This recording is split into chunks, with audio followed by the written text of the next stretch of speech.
अल्हम्दुलिल्लाह वहदा वस्सलातु वस्सलामु अला मन ला नबिय्य बअदा वअऊज़ु बिल्लाहि मिनश शैतानिर रजीम बिस्मिल्लाहिर रहमानिर रहीम या अय्युहन्नास क़द जाअतकुम मौइज़तुम मिर रब्बिकुम व शिफ़ाउल लिमा फ़िस सुदूर व हुदन व रहमतुल लिल मुमिनीन बिस्मिल्लाहिर रहमानिर रहीम रब्बिश्रह ली सदरी वयस्सिर ली अमरी वहलुल उक़दतम मिन लिसानी यफ़क़हू क़ौली।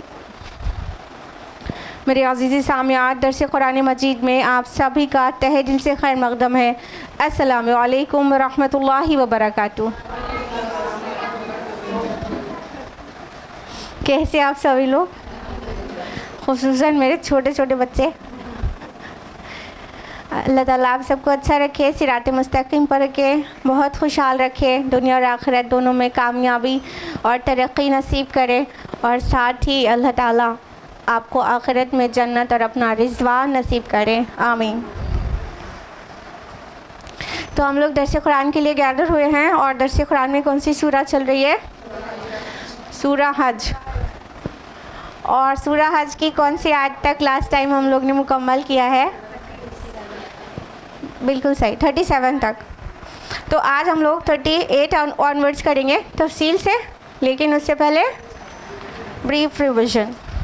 तो सूरा हज में हम लोगों ने लास्ट टू लास्ट वीक जाना था कि आयत नंबर 34 से 37 तक हो पाया था, तो उसी का रिवीजन देंगे। हज के मुतालिक और क़ुरबानी के मुतालिक तज़किरा था। तो जैसे कि आयत नंबर 34 में कि अल्लाह ताला ने फरमाया कि हमने हर उम्मत के लिए क़ुरबानी का एक निज़ाम मुक़र्रर कर दिया है, ताकि उन मवेशियों पर अल्लाह ताला का नाम ले जो उनको अता किए गए हैं। और माबूद तो तुम्हारा एक ही माबूद है, तो माबूद बरहक एक ही है, और आजिज़ी करने वालों को खुशखबरी सुना दीजिए, यानी मुबश्शिरिल मुख़बितीन। मुख़बितीन का माना पूरा तफसील से हमने लास्ट टाइम आपको बताया था। जो लोग लास्ट टाइम नहीं थे वो हमारे यूट्यूब चैनल पर अपलोड हो चुका है, ये वाला दर्स कुरान, उसे देख सकते हैं। आयत नंबर 35 में हम लोगों ने जाना था कि वो लोग जब अल्लाह का ज़िक्र किया जाता है तो उनके दिल लरज़ उठते हैं, और उनको जो भी तकलीफ़ें पहुंची उस पर वो सब्र करते हैं और नमाज़ कायम करने वाले हैं, और जो उन पर उनको दिया है उसमें से खर्च करते हैं। यानी इंसान जानना चाहता है मुख़बितीन अल्लाह ताला किनको कहते हैं? आजिज़ी करने वाले, काइंड हार्टेड, हम्बल। तो वो सारे क्वालिटीज़, सारे एट्रीब्यूट्स बता दिए गए कि मुख़बितीन अल्लाह ताला इनको कहता है।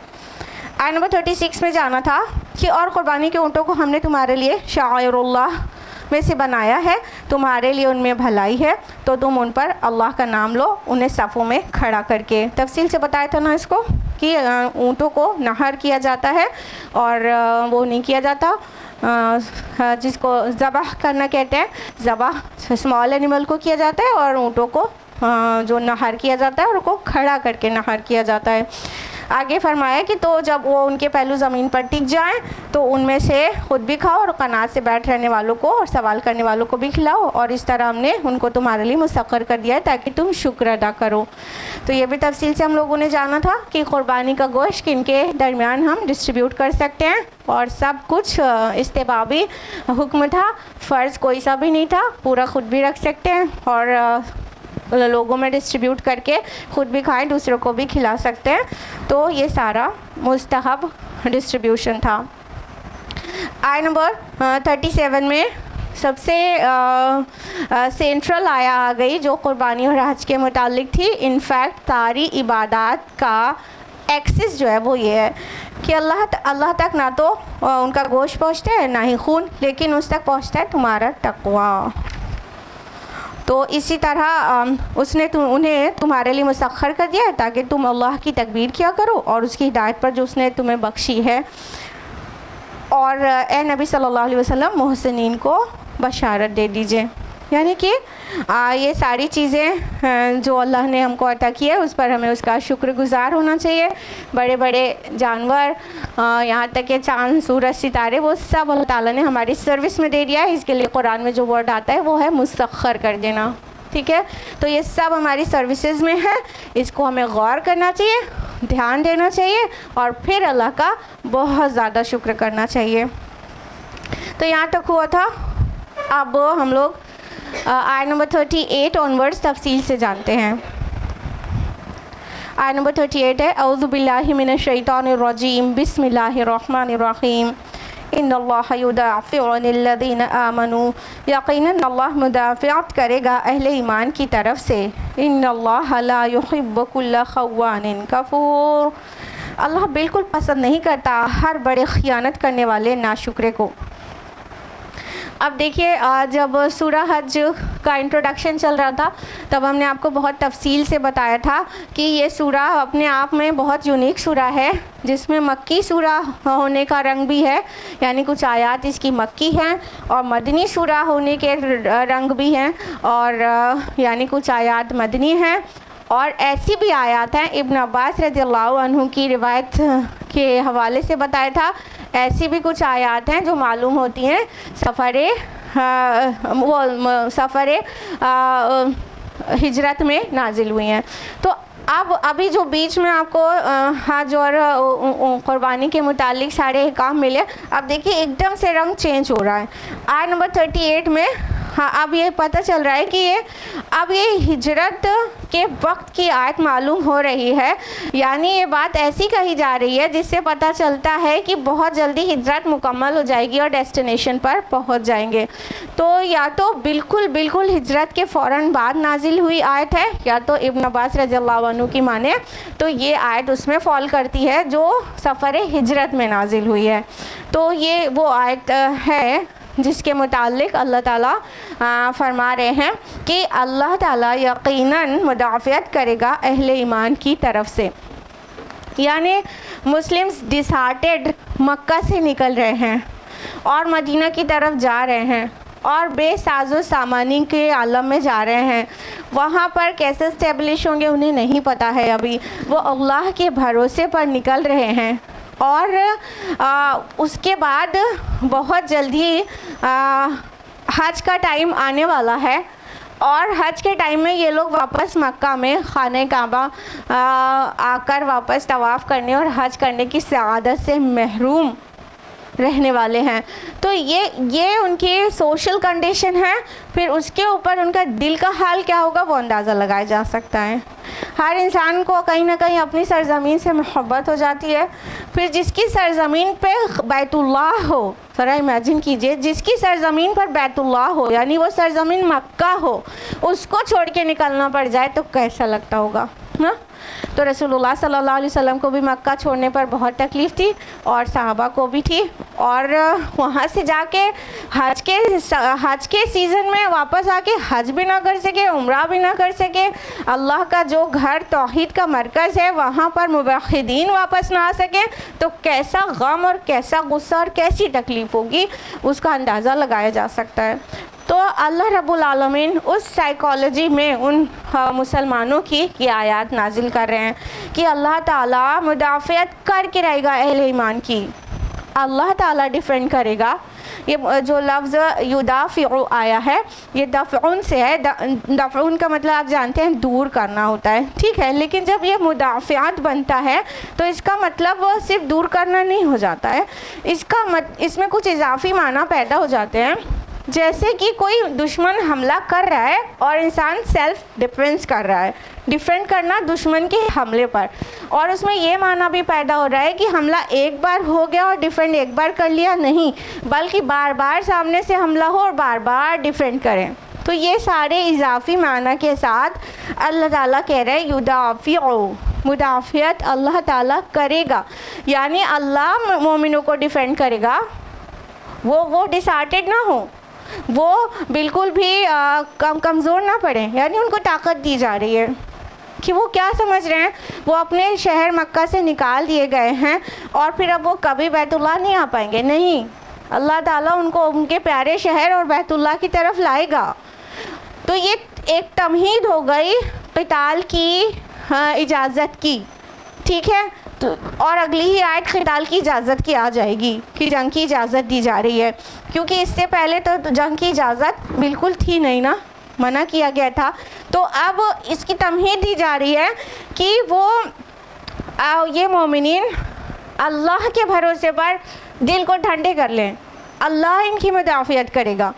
ज़रा सोचिए, जिसको अल्लाह डिफेंड करे तो उसको भी किसी से डरना पड़ेगा क्या? कैसी तसल्ली आई होगी, कैसा ईमान बूस्ट हुआ होगा, कैसा मतलब पुख्तगी आई होगी इन आयत के नाजिल होने के बाद। हाँ, अल्लाह ताला फरमा रहे इन्नल्लाह ला युहिब्बु कुल्ला खवानिन कफूर, अल्लाह बिल्कुल पसंद नहीं करता किसी भी बहुत ज़्यादा ख़यानत करने वाले और बहुत ज़्यादा नाशुक्रे को। हम क्यों बहुत ज़्यादा कह रहे हैं? देखिए यहाँ पे खवान लफ्ज़ आया है जो खाइन का मुबालगा है। खाइन मीन्स होता है वो शख्स जो खियानत करता हो, ठीक है, जो डिसऑनेस्ट हो, चीट करता हो, डिसऑनेस्टी जिसके अंदर हो, वो खाइन हुआ। और खवान इसका मुबालगा है, सुपरलेटिव डिग्री है, यानी बहुत ज़्यादा डिसऑनेस्ट, ठीक है, बहुत ज़्यादा धोखा देने वाला। और क्या कहा? कफूर। ये जो है कुफ्र से है और कुफ्र का माना नाशुक्री होती है, बहुत ज़्यादा नाशुक्रा। तो अल्लाह ताला कह रहे हैं कि अल्लाह ताला खाइन और नाशुक्रे को पसंद नहीं करते, यानी अल्लाह ताला जो मुदाफ़ियत करेंगे उसका मतलब भी यही आ रहा है, क्योंकि वो जो अपोजिट पार्टी है ना वो बहुत ज़्यादा खाइन है और बहुत ज़्यादा डिसऑनेस्ट है। क्यों कहा गया मुशरिकीन मक्का को खाइन और कफूर, बहुत ज़्यादा डिसऑनेस्ट और बहुत ज़्यादा नाशुक्री करने वाला? देखिए, ये जो बैतुल्लाह है इसकी तामीर किसने की थी? इब्राहिम अलैहिस्सलाम अलॉन्ग विद इस्माइल अलैहिस्सलाम, ठीक है। इब्राहिम अलैहिस्सलाम बैतुल्लाह की जब तामीर कर रहे थे तो किस वजह से उन्हें ऑर्डर दिया गया था और क्या क्या दुआएं उन्होंने की थी? जो उनकी तामीर के वक्त जो इंस्ट्रक्शन था अल्लाह की तरफ से, वो अभी पीछे इसी सूरह में हम लोग जान चुके हैं। और इब्राहिम अलैहिस्सलाम की दुआओं का तज़किरा सूरह बकरा में भी है और दूसरी सूरतों में भी है, ठीक है। क्या क्या दुआएं की थी उन्होंने? उन्होंने उसको तौहीद का मरकज़ बनाया था। इसी सूरह में हम जान चुके हैं कि तवाफ़ करने वालों और रुकू सुजूद करने वालों के लिए उस घर को पाक रखना था। तो उन्होंने ये दुआ की थी, सूरह इब्राहिम के 37 है, रब्बना लियुक़ीमुस्सलाह, ऐ हमारे परवरदिगार ये इसलिए बसाया जा रहा है ना ये घर, ताकि लोग आपके लिए नमाज कायम करें ना। तौहीद का मरकज़ बनाया गया था ना उसको। और उसी में इब्राहिम अलैहिस्सलाम ने ये भी दुआ की थी कि अल्लाह इसे बुतों की गंदगी से पाक रखिएगा, दुआएं की थी। और जो अहले मक्का थे कि क्या कहते थे अपने आप को? इब्राहिम अलैहिस्सलाम की प्रोजनी से बताते थे ना, औलाद इब्राहिम में से कहते थे ना। और इब्राहिम अलैहिस्सलाम ने तो खालिस इस घर को तौहीद का मरकज़ बनाया था और बुतों की गंदगी से पाक रखने की दुआएं की थी। और वो चाहते थे यहाँ पर अल्लाह ताला की एक होकर यकसुई के साथ इबादत हो सके। लेकिन आप सभी को पता है कि मुशरिकीन मक्का ने क्या क्या और क्या क्या जुल्म सितम रवा कर रखे थे ना। बहुत सारे बुतों, खाना काबा के अंदर बुतों को रख छोड़ा था।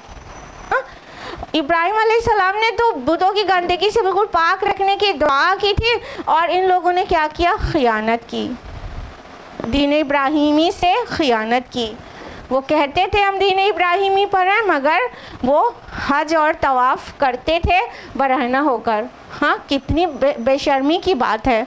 और वो बुतों को उसके अंदर रखे हुए थे। कितना बड़ा शिर्क, वो भी तौहीद के मरकज़ में।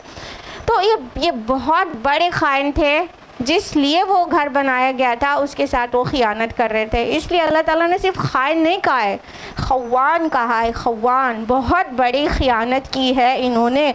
और कफूर, और बहुत बड़ी नाशुक्री की है इन्होंने। किस किस तरह की नाशुक्री?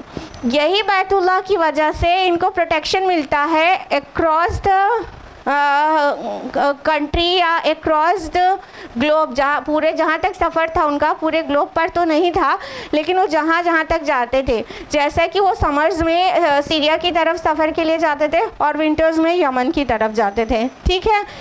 लेकिन इनके काफ़िले को कोई भी हमला नहीं करता था, क्योंकि ये बैतुल्लाह के वो हैं, बैतुल्लाह के प्रोटेक्शन करने वाले हैं।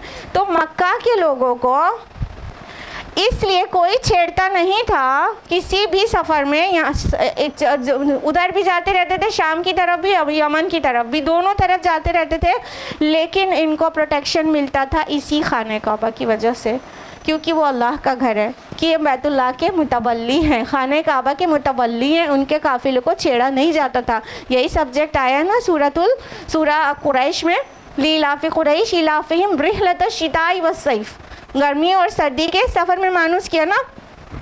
और फलयअबुदू रब्ब हाज़ल बैत अल्लज़ी अतअमहुम मिन जू' व आमनहुम मिन खौफ ना, जिनको खाना दिया भूख में और अमन दिया खौफ में।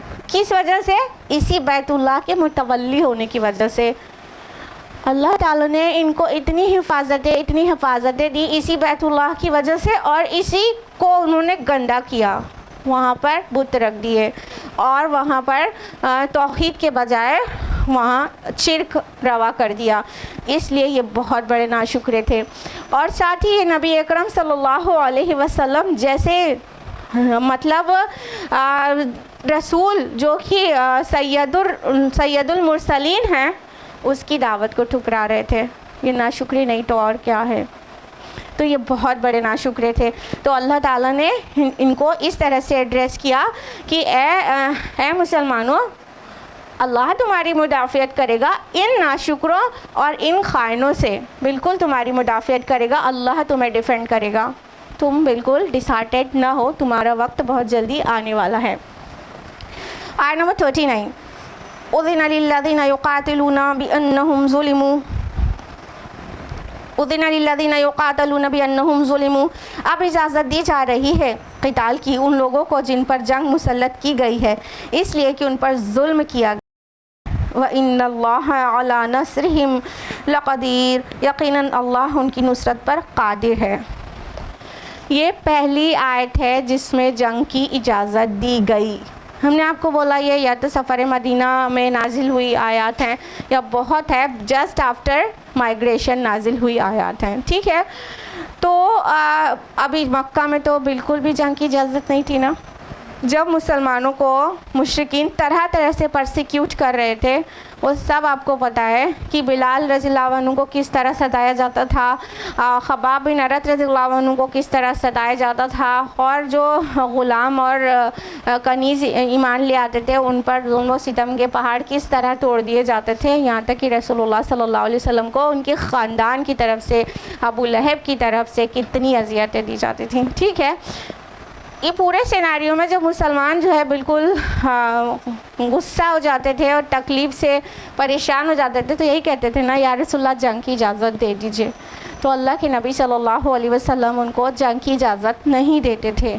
और क्या कहते थे, जब अम्मार बिन यासिर रज़ियल्लाहु अन्हु उनकी पूरी फैमिली को परसिक्यूट किया जा रहा था, तो अल्लाह के नबी ने क्या कहा था, उसबिर या अम्मार, उसबिर या अम्मार, है अम्मार सब्र करो, ए आले यासिर सब्र करो, मैं तुम्हारी जगह जन्नत में देखता हूँ। जानलेवा हमलों पर भी, जान लेने पर भी हज़रत सुमैया को शहीद कर दिया गया, उस पर भी अल्लाह के नबी ने उसबिर यही कहा था ना, सब्र करो। किसी मक्की सूरा में तो ये नहीं आया है वही जली कि क्या ऑर्डर था, और सेल्फ डिफेंस में भी जंग नहीं करना है, इसका क्या ऑर्डर था। लेकिन मदनी सूरा में इशारा दे दिया गया है, सूरा निसा की आयत नंबर 77 में, कि तुमसे जब कहा गया था कुफ़्फू ऐदियकुम, अपने हाथों को बंधे रखो। तो इससे पता चल गया कि अल्लाह की तरफ से ऑर्डर था नबी को कि कोई भी अपना हाथ खोलेगा नहीं। कुफ़्फू ऐदियकुम, हाथों को बंधे रखो, मतलब do not raise your hand even in self defence.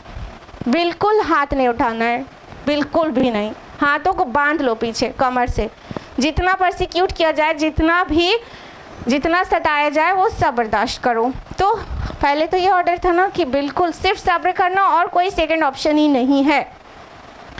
लेकिन जब माइग्रेट हो रहे थे मुसलमान तो उनको इजाज़त दी गई थी, यानी मदीना पहुंचने के बाद ये इजाज़त मिल गई थी कि अब तुम जंग कर सकते हो। ये इजाज़त है, ये वाली आयत है ना, उदिना लिल्लज़ीना युक़ातलूना, कि अब इजाज़त दी जा रही है उनको जंग करने की इजाज़त। और इजाज़त और हुक्म में कुछ महीने का वक्फ़ा है।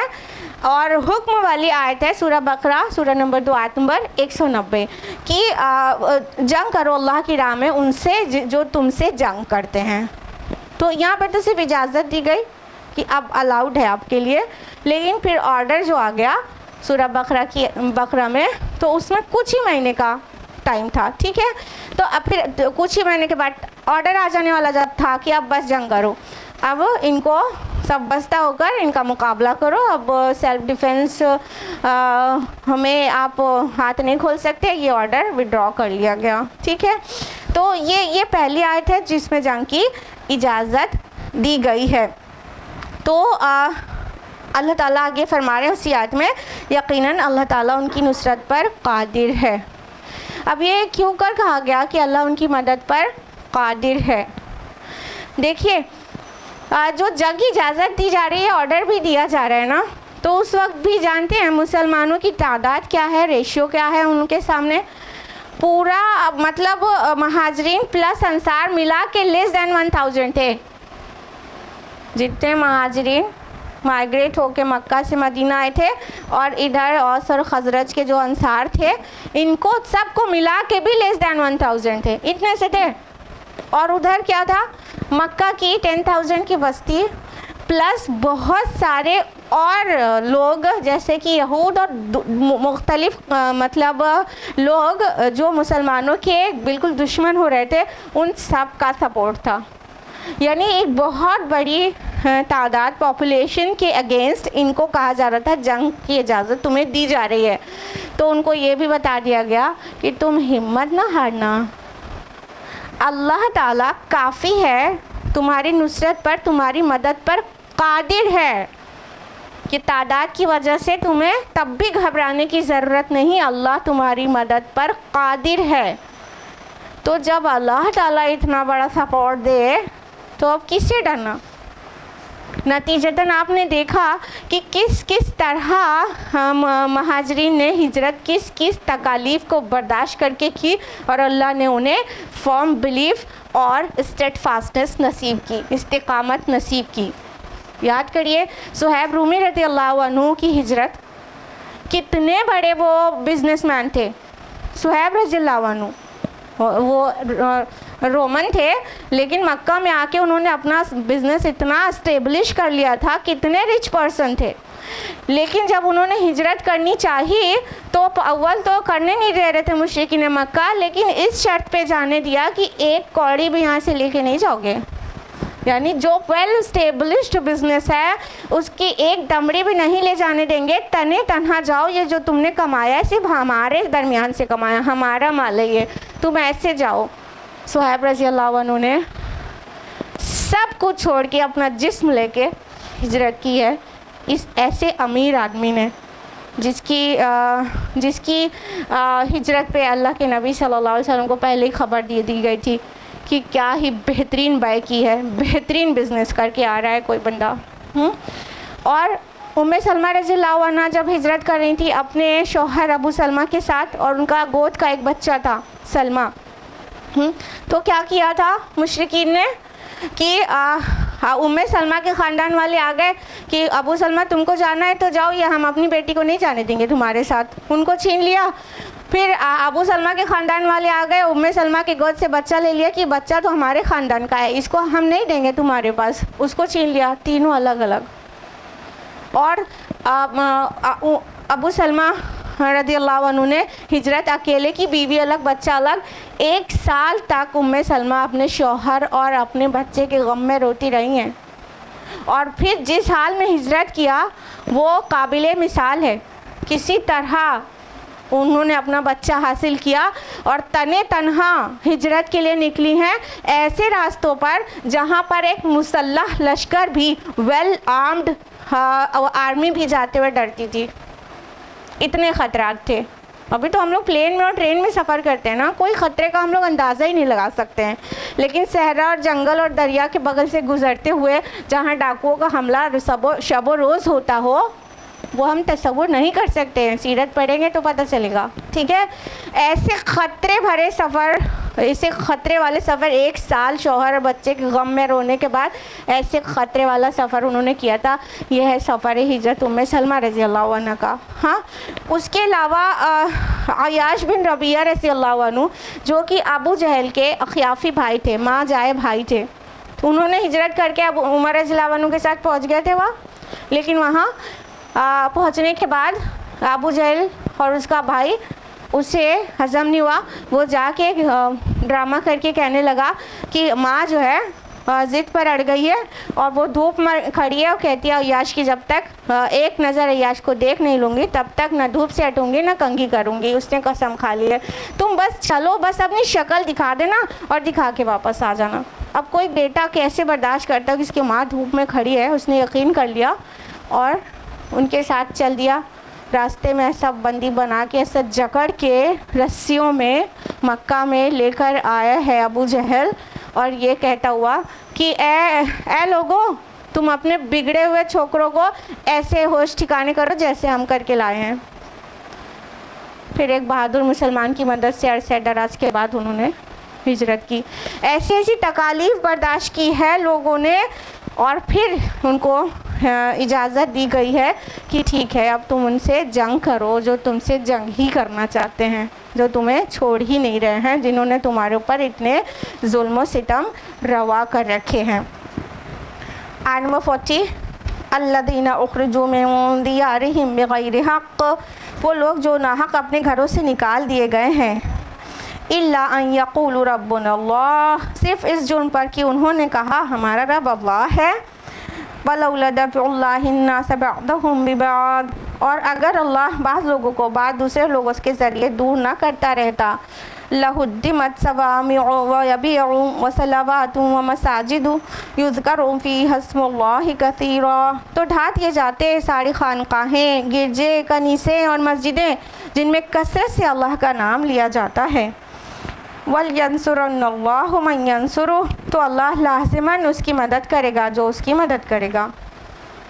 इन्नल्लाह लक़वियुन अज़ीज़, यकीनन अल्लाह ताकतवर है, ज़बरदस्त।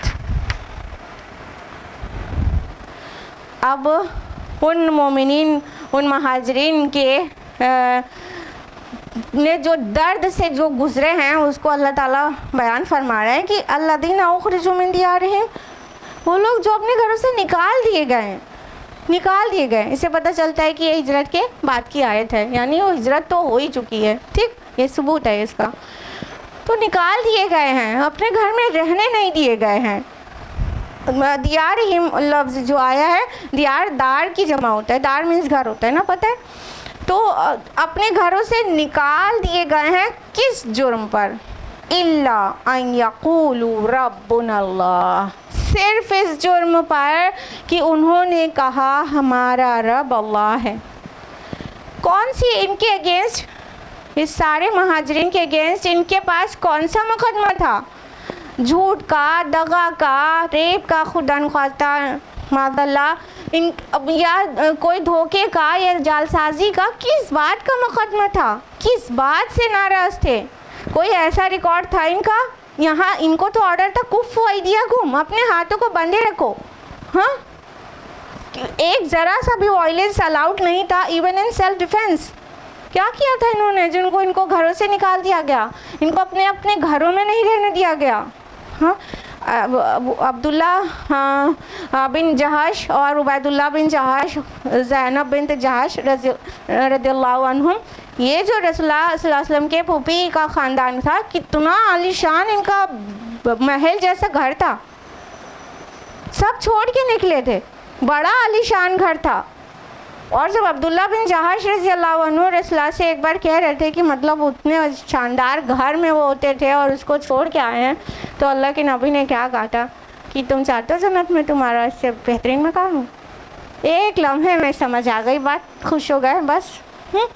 क्या क्या क्या इनका जुर्म था जिस वजह से अपने घरों से निकाल दिए गए थे, अपने घर, अपने बिजनेस, अपने आबाई शहर और बैतुल्लाह जहाँ पर हो, वहाँ से क्या जुर्म था? सिर्फ यही ना, उन लोग ने कह दिया था रब्बुन अल्लाह, हमारा रब अल्लाह है, हम ये बुतों की गंदगी से अपने को पाक करते हैं, हम ये अपना आबाई दीन नहीं फॉलो करेंगे, वो गलत हो सकते हैं, हम भी क्यों गलती करेंगे, हमारा रब एक है और वो है अल्लाह। यही तो जुर्म था, यही तो इनका पूरा रीज़न था बाकी लोग को परसिक्यूट करने का कि तुम दीन से, अपने आबाई दीन से बागी हो गए हो। क्या कह कर कर रेत पे लिटा देते थे उनको, बिलाल हबशी रज़ी अल्लाह अन्हु को, यही ना कि तुम बगावत, तुमने नया दीन ईजाद कर लिया है, मोहम्मद नया दीन लेके आ गए सल्लल्लाहु अलैहि वसल्लम और तुम उनको फॉलो कर रहे हो, अपने अपने अब्बा अजदाद के दीन को छोड़ दिया बस। और कुछ था चार्ज उनके पास? नहीं था ना। यही तो अल्लाह ताला कह रहे इस जुर्म में उन लोग को सज़ा दी गई है कि उन लोगों ने कहा था हमारा रब अल्लाह है। फिर उसके बाद फरमाया अल्लाह ताला ने कि अगर अल्लाह बाज़ लोगों के ज़रिए दूर ना करता रहता, दिफा ना करता रहता, तो क्या होता? लहुद्दिमत, तो मुनहद्दिम हो जाते, ढह जाते, डिमोलिश हो जाते। सवामे जो वर्ड आया है, सौमियातुन का प्लूरल है, इसका माना होता है ऐसे इबादत गाहें जहाँ जो लोग दुनिया तर्क करके इबादत करते हैं, यानी खानकाहें, जो राहिब होते हैं, मोनास्ट मॉन्क्स जो इबादत करते हैं थोड़ा बस्ती से निकल के अलग जगह पर, तो वो खानकाहें, लेकिन इबादत अल्लाह ही की होती है, ठीक है। तो वो खानकाहें जहाँ पर थोड़ा दुनिया तर्क करके इबादतें की जाती हैं उनको सौमियातुन कहते हैं, उसी का प्लूरल है, जमा है सवामिया। तो यहाँ पर उर्दू तर्जुमा हमने आपको बोला खानकाहें। वबियाउन और गिरजे, ये अब बियाउन जो है वो भी आतुन की जमा है, इसका मतलब होता है ईसाइयों की इबादत गाहें यानी चर्चेस। और आया वह सलावातुन, ये सलावात जो है सलाह की जमा है, और सलौता अरबी ज़ुबान में यहूदियों के इबादत खाने को कहते हैं, यानी सिनेगॉग्स, ठीक है। और यहूदी सारे सबके इबादत गाहों के अलग अलग नाम होते हैं ना, क्लास सेकंड थर्ड में EVS में पढ़ाया जाता है ना।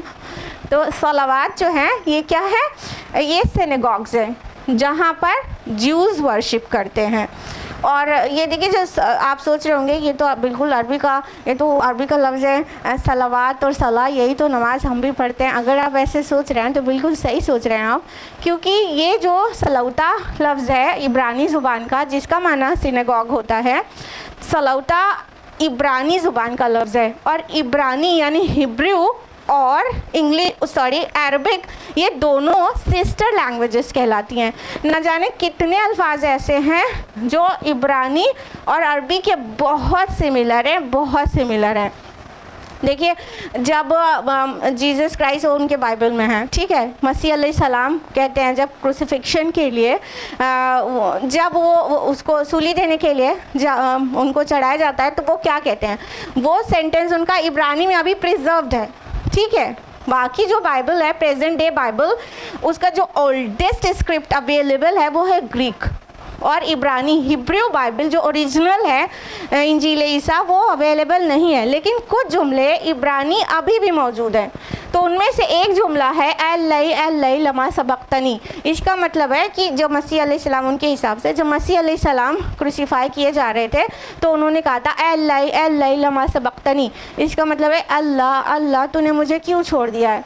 अब अल्लाई लमा सबक्तनी को अरबी में अगर ट्रांसलेट करेंगे तो बनेगा अल्लाह लमा तरक्तनी। कितना मिल रहा है?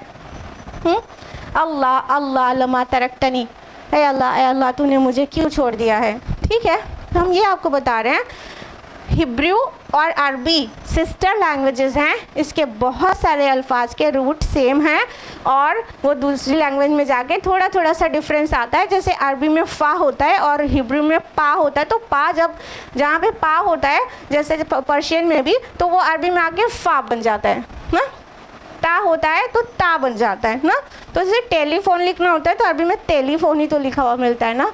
डॉक्टर को दस्तूर लिखा हुआ मिलता है ना, तो बस उतना सा डिफरेंस आता है, वरना अरबी और इब्रानी बहुत ज़्यादा सिमिलर लैंग्वेजेस हैं। तो सलौता, इसलिए सलाह, ये दोनों एक ही है, मतलब सलाह हम अरबी ज़ुबान में बोलते हैं ना, ये इब्रानी में सलौता है। सलौता माना होता है सिनेगॉग।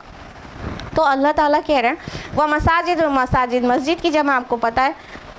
अल्लाह ताला क्या फरमा रहे हैं, सारी सबकी इबादत गाहों का नाम लेके क्या करें। अगर अल्लाह ताला बास को बास से दफ़ा नहीं करता, पेरिश नहीं करता, वाइप आउट नहीं करता, तो क्या होता, जितनी इबादत गाहें हैं वो भी डेमोलिश हो जाती, कुछ भी ना बचता, फसाद ही फसाद बचता और कुछ भी नहीं बचता। सूरा बकरा में इसको यही कहा गया है ना, जब आयत नंबर 251 में बकरा की जब तालूत और जालूत की जंग के मुतालिक जिक्र है, तो भी यही बात आई है कि अल्लाह ताला बाज़ कौम को बाज़ से अगर दफ़ा नहीं करता तो ज़मीन में फसाद बर्पा हो जाता। ठीक है, और यहाँ पर क्या कहा गया, सारी इबादत गाहें डेमोलिश हो जाती।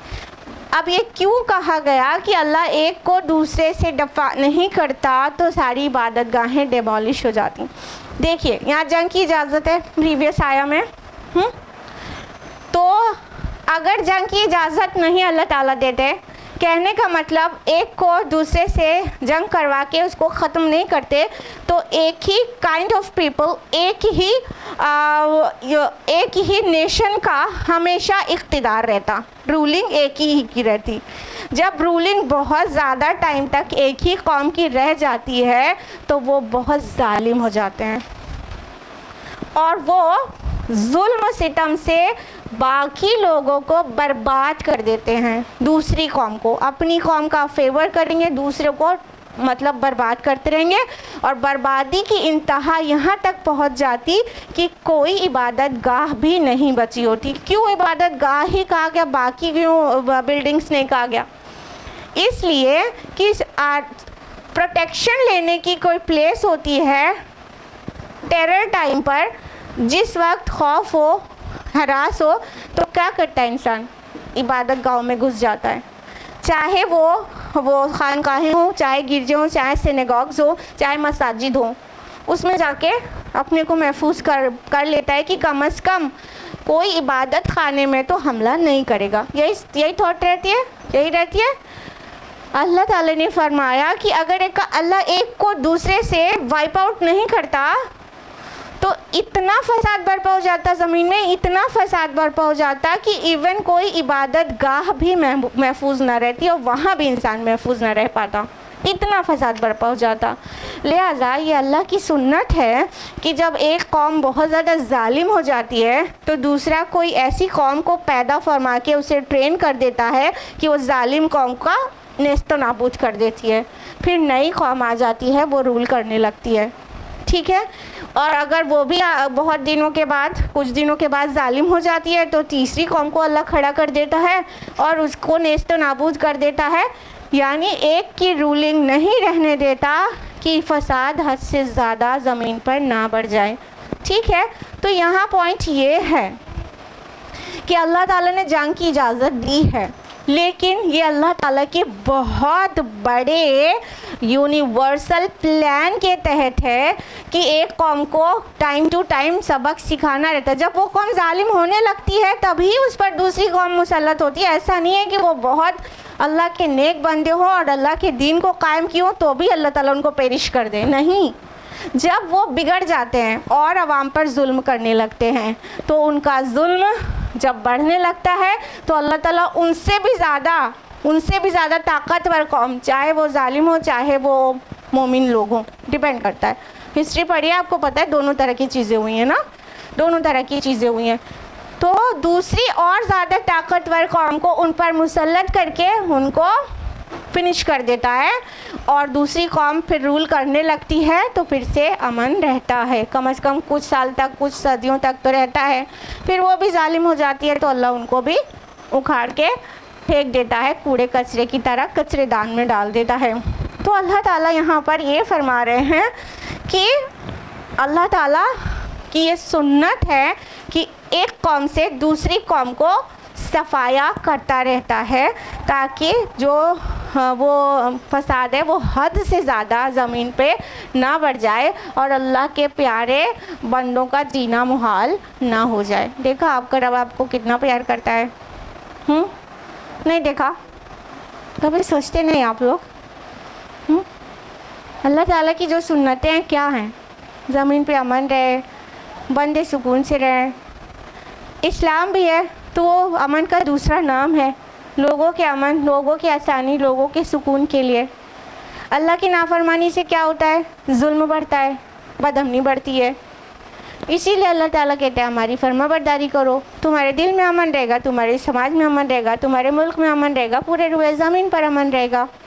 लेकिन हम अल्लाह की बात नहीं मानते तो क्या होता है? फिर जुल्म शुरू कर देते हैं। पहले इनफरादी सतह पर होता है, फैमिली लेवल पर होता है, सोसाइटी में होता है, पूरे वर्ल्ड में होने लगता है ना। और अभी जिस प्रेजेंट एरा में जी रहे हैं जुल्म सितम का तो बोलबाला है। अब अल्लाह ताला ने वो पॉइंट की बात कही है कि अल्लाह ताला किसको किससे वाइप आउट करता है तो किसकी मदद करता है, और हमेशा ही अल्लाह ताला किसकी मदद करता है। तो आज जान लीजिए की पॉइंट। वलयंसुरन्नल्लाहु मन यंसुरुहु, अल्लाह लाज़िमन उसकी मदद करेगा जो उसकी मदद करेगा। अब ये लाज़िमन क्यों कह रहे हैं? ये क्यों नहीं कह रहे? अल्लाह ताला उसकी मदद करेगा जो उसकी मदद करता है, ये क्यों नहीं कहा? देखिए यहाँ पर जो ग्रामर लगी हुई है अरबी की वो है फ़ेले मुज़ारे से पहले लामे मफ्तूह है, ठीक है। यंसुरु फ़ेले मुज़ारा हुआ, वला यंसुरन आया है तो लामे मफ्तूह है, ये ताकीद के लिए आता है। और बाद में नून मुशद्दद है, सुरन्ना नून पे तशदीद है, ठीक है। ये मज़ीद ताकीद के लिए आता है। तो जब अंदाज ये हो अफ़अलू का मतलब हुआ मैं ये करूँगा, ठीक है। अगर इसको ऐसे कहना हो मैं लाज़िमन ये करके रहूँगा तो अफ़अलू थोड़ी ना कहेंगे, तब कहेंगे लाअफ़अलन्ना। मुज़ारे से पहले लाम लाएंगे, बाद में नून मुशद्दद लाएंगे। ये क्या है? ताकीद का सेगा है अरबी ज़ुबान में। जितने लोग अरबी जानते हैं उनको पता होगा, और जितने लोग पढ़ रहे हैं बहुत जल्दी जान जाएंगे, और जितने लोग नहीं जानते हैं वो बहुत जल्दी अरबी जानने का इंतज़ाम करें, ठीक है। तो यहाँ पे बहुत ताकीद वाला सेगा आया है कि फ़ेले मुज़ारे के पहले लामे मफ्तू और बाद में नून मुशद्दद। वला यंसुरन मतलब लाज़िमन अल्लाह ताला मदद करेगा। इससे कम में ये ट्रांसलेशन नहीं हो पाएगा कि किसकी? मन यंसुरु, जो उसकी मदद करता है, जो अल्लाह ताला कह रहे हैं जो अल्लाह की मदद करता है या करेगा अल्लाह ताला for sure indeed without any doubt definitely Allah will help them। बिल्कुल यकीनन अल्लाह उसकी मदद करेगा, बिना शक व शुबा के ताकीद के साथ कहा जा रहा है। अब अल्लाह को हमारी मदद की ज़रूरत है, ये क्या बात हुई भाई? कौन बताएगा कि ये इसका क्या मतलब होता है? जल्दी से बताइए, अल्लाह की मदद का क्या मतलब होता है? बिल्कुल अल्लाह के दीन की मदद, अल्लाह के रसूल के मिशन की मदद, जो मिशन अल्लाह का रसूल लेके खड़ा हो उसकी मदद। इमाम राग़िब रहमहुल्लाह इसको मज़ीद तफसील से बयान करते हैं कि अल्लाह की मदद, अल्लाह की बंदों से जब अल्लाह के जो बंदे अल्लाह की मदद करते हैं उसका मतलब ये होता है कि अल्लाह के बंदों की मदद, अल्लाह तो बेनियाज है ना, अल्लाह के बंदों की मदद, अल्लाह की हदों को कायम रखने की आदत, अल्लाह के एहकाम की इताअत, इन शॉर्ट कह दें तो वही हो जाएगा रसूल की मुकम्मल पैरवी, स्पेशली उसके। तो जो इंसान अल्लाह की बात मानता है, पूरी मानता है, उसके रसूल को जो मिशन देकर भेजा गया उसका हेल्पर बनता है, उसकी मदद करता है, तो अल्लाह ताला का ये पक्का वाला प्रॉमिस है कि अल्लाह ताला उसकी ज़रूर मदद करेंगे। यानी इस काम को लेके उठने के बाद इंसान हेल्पलेस रहेगा, ऐसा तो सोचना भी नहीं चाहिए। रसूल की मदद करने वाला मिशन लेकर उठने के बाद अल्लाह के ज़िम्मे है कि अल्लाह उसकी मदद करे। तो जो अल्लाह की मदद करता है अल्लाह उसकी मदद करता है। ये वन वे ट्रैफिक नहीं है, अल्लाह और बंदे के दरमियान बायलैटरल ताल्लुक़ है। हाँ, फ़ज़कुरूनी अज़कुरुकुम, सूरह बकरा सूरह नंबर 2 आयत नंबर 152। तुम मुझे याद करो, मैं तुम्हें याद करूँगा। तुम अल्लाह की मदद करो, अल्लाह तुम्हारी मदद करेगा।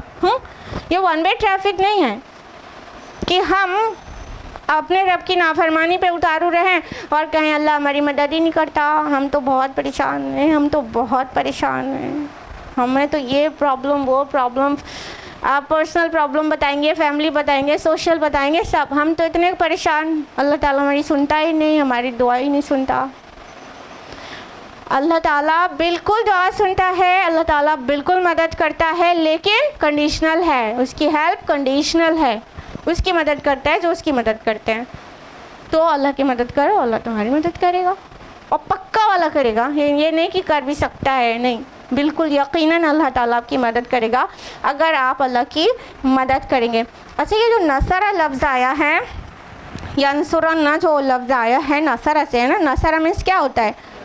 मदद करना। हाँ, ये मदद करना होता है। नसरा का जो लिटरल मीनिंग होती है किसी को गंदुम देना, किसी को गेहूँ देना, ये होता है नसरा का माना। ठीक है, क्यों कहते हैं इसको मदद? जब इंसान के पास अनाज होगा तो वो मदद किया हुआ होगा, फिर वो भूखा नहीं मर सकता। घर में अनाज है तो भूखा नहीं मरेगा। तो नसरा का माना होता है किसी को व्हीट प्रोवाइड करना, किसी को गंदुम देना। और मतलब बाकी उर्फ़ आम में नसरा का मतलब यही होता है हेल्प करना। इस्तिआनत का मतलब भी हेल्प करना होता है ना, इय्याका नअबुदु व इय्याका नस्तईन पढ़ते नहीं सूरह फातिहा में। अल्लाह ताला आगे फरमाते उस आयत में, यकीनन अल्लाह ताला ताकतवर है, ज़बरदस्त, यानी जो मदद करने वाला है उसको कोई छोटी सी ज़ात न समझ लेना। वो कवी है, वो अज़ीज़ है, वो कवी और अज़ीज़ ज़ात, बहुत ताकतवर और बहुत ज़बरदस्त, मोस्ट पावरफुल। हाँ, the one who has power over all, वो मदद करेगा आपकी। तो अल्लाह ताला कवी है, ताकतवर है और ज़बरदस्त है, अज़ीज़ है। तो जब ऐसी ज़ात जिसकी मदद में लग जाए तो उसको किससे डरना चाहिए? फिर ये ना हो जाए, वो ना हो जाए, मसलहत पसंदी, ऐसा वैसा आर्गुमेंट्स देना चाहिए क्या अल्लाह की मदद वाले काम में? अल्लाह की पुष्ट पनाही है, फिर किससे डरना? यहाँ तो एक लीडर को इंसान जानता रहता है तो फिर धड़ल्ले से कानून तोड़ता रहता है कि वो लीडर तो अपना रिश्तेदार है, तो कुछ भी होगा वो तो देख लेगा। जब हम एक लीडर से इतना शेयर हो जाते हैं, इतना पावर हमारा, इतनी ताकत बढ़ जाती है, सही गलत सब कुछ कर डालते हैं, तो फिर जब वो जो अलकवी अल अज़ीज़ है वो उसकी पुष्ट पनाही हो तो हमें डरने की क्या ज़रूरत है? किस लिए डरना है? तो अल्लाह के दीन की मदद करें, अल्लाह के रसूल के वाले काम करें और अल्लाह ताला की मदद को अपनी इन दो आँखों से जीते जी आता हुआ देखेंगे इंशाअल्लाह। आयत नंबर 41 है, अल्लज़ीना इम्मक्कन्नाहुम फ़िल अर्द, वो लोग कि अगर उन्हें हम ज़मीन में तमक्कुन अता कर दें, अक़ामुस्सलाह, तो वो नमाज कायम करेंगे, व आतउज़्ज़का, और ज़कात अदा करेंगे, व अमरू बिल मअरूफ़ व नहू अनिल मुनकर, और वो नेकी का हुक्म देंगे और बुराई से रोकेंगे। वलिल्लाहि आक़िबतुल उमूर, और तमाम उमूर का अंजाम तो अल्लाह ही के कब्ज़े कुदरत में है। अब अल्लाह ताला फरमा रहे हैं कि वो जिनकी तारीफ़ अल्लाह ने की है इस बार ये कहकर और उनकी पुष्ट पनाही का वादा किया है कि जो अल्लाह की मदद करेगा अल्लाह उनकी मदद करेगा। तो वो कौन लोग होते हैं जो अल्लाह की मदद करते हैं और उनके एट्रीब्यूट्स क्या होते हैं, और अगर उनको ज़मीन में इक़्तिदार हासिल हो जाए, पावर मिल जाए उन्हें, तो वो क्या करते हैं वो पूरा डिस्क्राइब कर दिया गया। इतना बेहतरीन तरीके से इतने शॉर्ट में डिस्क्राइब किया गया है कि ये पूरा मैनिफेस्टो तैयार हो जाए मुसलमान का। आप सुनिए क्या कह रहे हैं अल्लाह ताला कि ऐसे लोग जिनको कह रहे हैं ना अल्लाह ताला उनकी मदद करता है, जो अल्लाह की मदद करते हैं। तो जो अल्लाह की मदद करते हैं और अल्लाह उनकी मदद कर देता है तो फिर उन्हें पावर हासिल हो जाता है, इख्तिदार, कुर्सी हासिल हो जाती है। तो वो मगरूर नहीं हो जाते हैं, जुल्म नहीं करते हैं। क्या करते हैं? सबसे पहली बात अक़ामुस्सलाह, वो सलाह कायम करते हैं। यानी जब ताकत आती है तो सबसे पहले इंसान अल्लाह को भूलता है ना, हाँ कि नहीं? जब ताकत आएगी सबसे पहले दीनदारी को बालाए ताक रख देगा। अब तो मनमानी करेगा ना, अब तो अकड़ेगा ना, अब तो तकब्बुर करेगा ना, आजिज़ी थोड़ी करेगा फिर। लेकिन वो अल्लाह के वो बंदे जो इख्तिदार चाहते ही इसलिए हैं कि ज़मीन पे अमन कायम हो, तो जब उनको अल्लाह जमा देता है ज़मीन पर, जब ज़मीन पे स्टेबलिश कर देता है और स्टेबल कर देता है, जब उन्हें ज़मीन में स्टेबिलिटी मिलती है, the first thing they do वो है अक़ीमुस्सलाह, वो सलाह कायम करने वाले होते हैं। यानी आजिज़ी और इनकिसारी के साथ अल्लाह के आगे झुक जाते हैं और तकब्बुर नहीं करते, जिसके नतीजे में सोसाइटी में वो जुल्म नहीं करते हैं बल्कि लोगों के साथ इंसाफ करते हैं। उनकी अदालतों में इंसाफ बिकता नहीं है, इंसाफ बंटता है। जुल्म जिनके सारे पावरफुल लीडर्स जुल्म नहीं करते हैं, वो लोगों में जस्टिस करने में अपने को खपाते हैं। ठीक है, और क्या करते हैं? वातउज़ ज़का, और ज़कात अदा करेंगे। यानी ऐसे लोग दौलत, मतलब इख्तिदार आती है तो दौलत भी आती है, तो दौलत आती है तो अय्याशी बढ़ती है, हाँ कि नहीं? तो वो लोग जो अल्लाह के बंदे हैं, वो लोग को जब ज़मीन में स्टेबिलिटी मिलती है तो वो दौलत को अल्लाह की राह में खर्च करते हैं। गरीब, फुकरा, मसाकिन, उनके ऊपर खर्च करते हैं, पॉवर्टी लाइन से सबको ऊपर लेके चले जाते हैं। और ये इंसानियत ने देखा है, हाँ, इंसानियत ने देखा है। सहाबा के और उसके बाद के रूलर्स के, सहाबा के दौर में वो टाइम आ गया था कि कोई ज़कात लेने वाला नहीं बचा था। There was no recipient of ज़कात, यानी सब के पास इतनी वेल्थ थी कि वो अपनी उनकी लाइवलीहुड चल रही थी, कोई ज़कात लेने वाला नहीं था। तो फिर उसको किस काम में खर्च किया गया था? वेलफेयर में, पब्लिक वेलफेयर, सड़कें बनवा दो, कुएँ खुदवा दो, ये सब में डेवलपमेंट बढ़ गया। सुभान अल्लाह। तो वो ज़कात अदा करते हैं, अय्याशी नहीं करते हैं, वो बैंक बैलेंस नहीं बनाते, वो बिस्तर पे नोट रख के उसके ऊपर सोते नहीं हैं, हाँ, और ना ही उस दौलत से अय्याशियाँ करते हैं, शराब पीना, शराब, कबाब, नाच गाना, यहाँ पर खर्च नहीं करते, ज़कात अदा करते हैं। ज़कात अदा करने से क्या हो रहा है? सोसाइटी में एक इकोनॉमिक बैलेंस मेंटेन होता है। कोई भी गरीब इतना गरीब नहीं रह जाता कि उसकी रोज़ी रोटी के भी लायक, उसके पास पेट भरने लायक भी खाना ना हो। सब लोग पॉवर्टी लाइन से ऊपर आ जाते हैं, कोई भी गरीबी रेखा से नीचे नहीं रह जाता।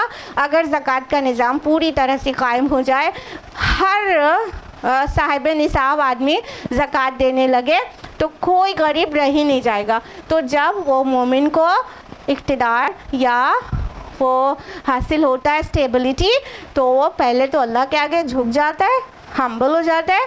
दूसरा काम जो करता है ज़कात अदा करता है, यानी दौलत को सर्कुलेट करना शुरू कर देता है सोसाइटी में। और क्या करते हैं? वअमरू बिल मारूफ व नहौ अनिल मुनकर, और भलाई का हुक्म देते हैं और बुराई से रोकते हैं।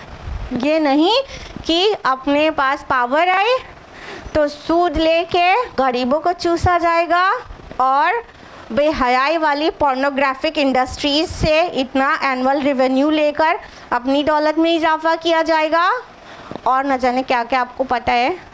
नहीं, बुराई को प्रोपेगेट नहीं करते हैं, भलाई को प्रोपेगेट करते हैं, लोगों को भलाई की तरफ बुलाते हैं और जो गलत कर रहे हो तो उससे रोकते हैं। अम्र बिल मारूफ नही अनिल मुनकर का फरीज़ा अंजाम देते हैं। तो उससे क्या होता है?